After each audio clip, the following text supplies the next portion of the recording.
olvidamos a menudo. Usemos más a menudo eso y una sonrisa.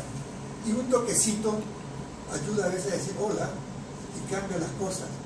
Pero por favor, no hagamos el toquecito como salió con la reina de Holanda.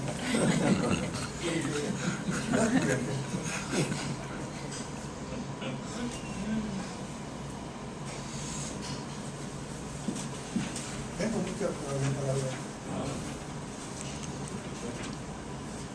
Hay otra cosa más. ¿Cuántas personas solas tenemos alrededor nuestro?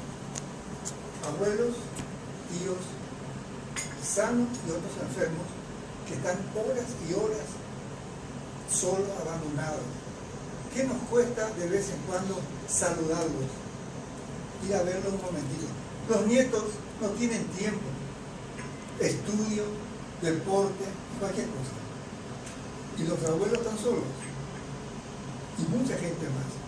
Por eso es muy importante que dispongamos de unos minutos, de los tantos que tenemos, para un llamado telefónico. Hola, ¿cómo estás? ¿Cómo estás? ¿Qué necesitas? No cuesta nada. Estamos por conmemorar el Día Mundial de la Solidaridad, que fue idea de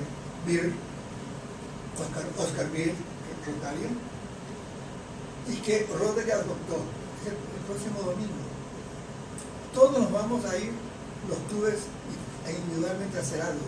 Visitaremos salas en hospitales, iremos con alguna musiquita, algunos regalos a saludar.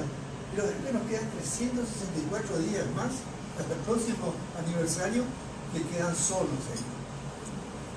Yo les recuerdo, usen el teléfono, vean la sonrisa y el toquecito no a los holandeses.